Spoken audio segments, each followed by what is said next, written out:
Hello everyone, this is Prophetess Charlene Michelle Jackson, the wife of Michael Joseph Jackson, the king of pop.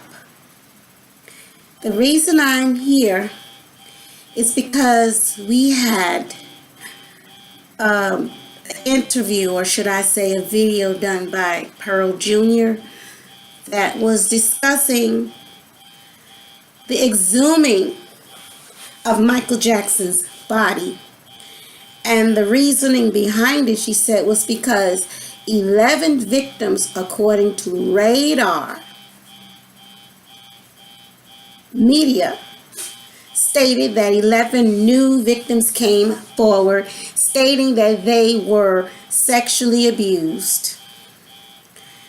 Now, in California, I had to do my research because, like I said, it was upsetting to me. I made a video earlier and I saw it and I didn't like the way I looked. I looked like a maniac. I was so upset, so angry.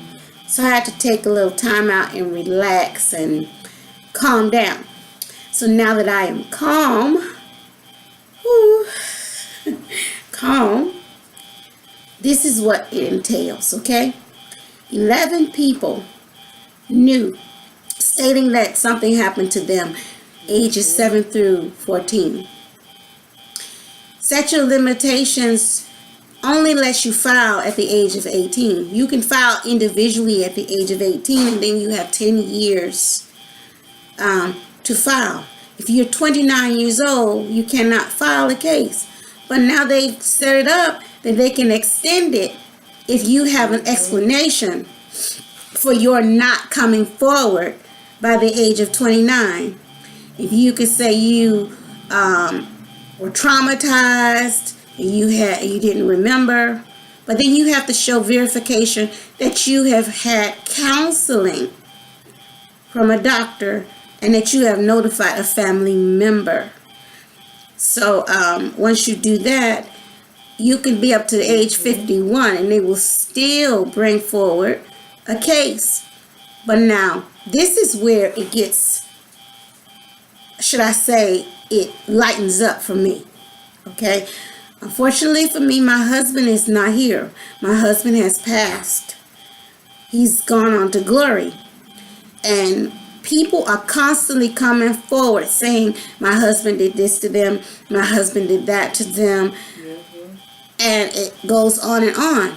But it's really strange that this documentary is the reason why all of a sudden these people are coming forward now, all of a sudden. Now, this is what has occurred, okay? Paris Jackson, in an article in Celebrity Insider. Celebrity Insider has an article dated February 9th, 2017, in which Paris states that her father's death was no accident and that all the arrows add up, because she stated that there were scars, or should I say sores, sorry, I keep saying scars, sores that nobody knows where they came from, sores on his body. Then they have a man leaving the Humley Hills home, mansion, leaving something in a blue dumpster. Now, a private investigator found 2 bottles, empty bottles of the generic powerful painkiller Oxycontin. It's spelled Oxycontin. Okay? There's a detective on the case. The detective's name was, I'm going to go here and let you know what his name was. Detective, he's a retired FBI special agent, in fact, in charge. His name was Ted Gunderson. Ted Gunderson insisted that, yes, it would be best for them to have another autopsy, a 4th autopsy, to better pinpoint the answers once and for all of what happened to Michael Jackson. Now, the only way you can exhume a body in the state of California, or should I say in the world, from my understanding, what I found in research, the only way you can exhume a body are several ways. One, the air can come forward and they can put in a request, with the court system, a request asking to exhume the body based on the fact that, one, the cause of death, or two, mistaken identity, meaning that they want to identify that this is actually Michael Jackson. Then the other one, the third reason, is you can have the owner of said property, meaning that the graveyard, Forest Lawn, can come forward and say that they need to move the remains because they are relocating the remains to another location inside the graveyard. Or you understand what I'm saying? They're relocating the remains. But either way, you still have to put a petition into the courts to have this done. Okay, now next thing is that, Joe Jackson stated that Michael Jackson is a Choctaw Native American.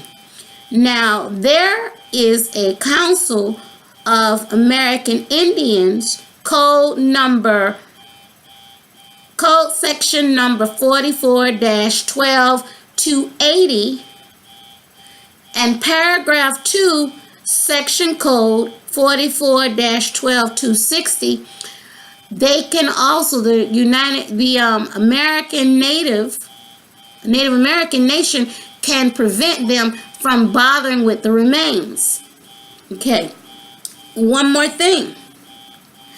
Also in my research, I found out too that according to the United States Institute of Peace, Investigations of Criminal Offenses, Chapter 8, Article 95, titled Grounds Barring the Initiation of an Investigation, number 2C, states that you cannot initiate an investigation on a person or an accused if the person has died. You cannot do an investigation.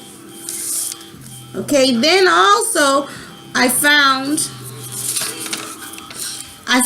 that this is an inhumane thing to do.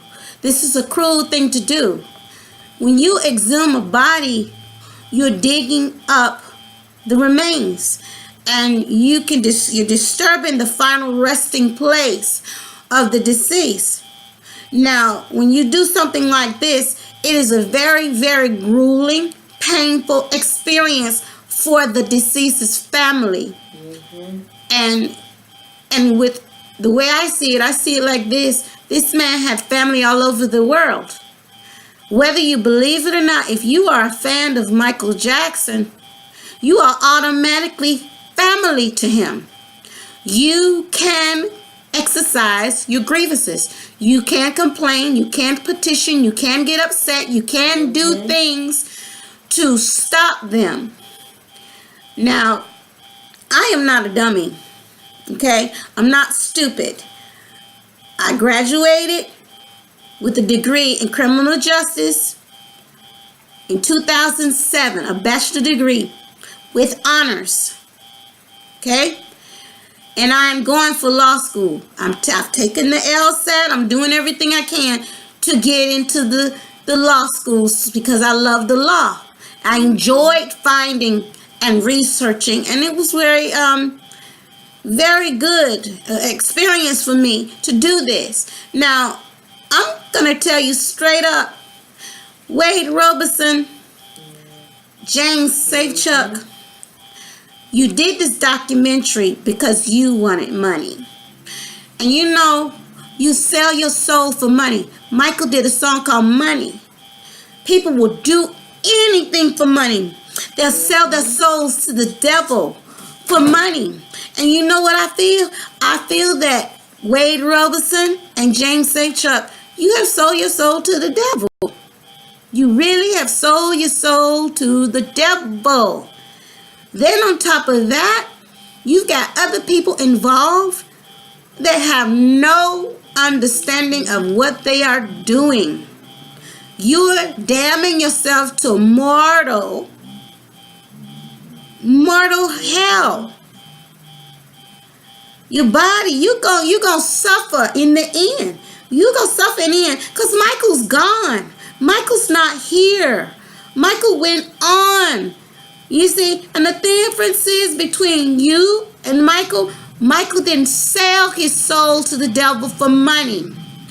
Michael had money. Michael used his money to do good deeds. Michael donated money to hospitals to buy equipment for terminally ill children. Michael visited hospitals. Michael went to hospitals all year round as Father Christmas, giving gifts to the children in the hospitals. And he didn't just give monetary gifts or dolls and trucks and things of that nature. If there was a child that needed an organ, Michael went to the extreme to find an organ for that child to save that child's life. Don't you remember Fargus? He did that for Fargus. That's a real story. That really did happen. He really did search for a liver for Fargus to save his life. He really did that. You understand? He's also done everything he can to work with the clinics in different countries to try to make sure the children have what they need so that they can live, to be indoctrinated, to have their shots done. In some countries, people are too poor to do that. And he gave the funds, the money to make that happen. Do you understand? He fed people that were hungry. He created funds. He did money. He did all kinds of things to save lives. See, Michael is not going to hell. Michael did good things when he was here. Can you say the same? Mm-hmm. You can't say the same. So now let me explain something to you. I am a Native American woman. Do you understand? And I don't like it when you go after the person that you think is the overachiever. You think because Michael has money and you don't have money, it justifies your actions. It does not justify your actions. None of what you have done justifies it. You think that Michael Jackson is an ATM. He's not an ATM. Now you think the Michael Jackson estate is an ATM. Guess what? It's not your ATM. Now you went into a U.S. court of law in the case of Michael Jackson versus the United States. He is defendant. He was found innocent of all 14 counts. Innocent. You understand? And then you're trying to use the premise of Jordy Chandler. Jordy Chandler admitted that Michael never touched him. Jordy Chandler's father committed suicide. Do you understand where I'm coming from? You sitting up here, you, Wade, have been in a mental hospital. You understand? Behind this, you had the director's job. The reason why the director's job ended for you was because you had a breakdown during the process of being director. Directors have to be calm and reserved, and directors have to be very detail oriented, and they have to be very centered people, and you were not that. That's why you lost the job. That's why you're having problems getting a job now, because that mental illness followed you through the industry. And say, Chuck, come on now. Nobody knows you. You just trying to have your moments of fame and get money. Now, another thing that you testified under oath, they can send the police to come pick you up. Do you realize that? You sitting up here Reaching for money can end up in prison. Have a nice day.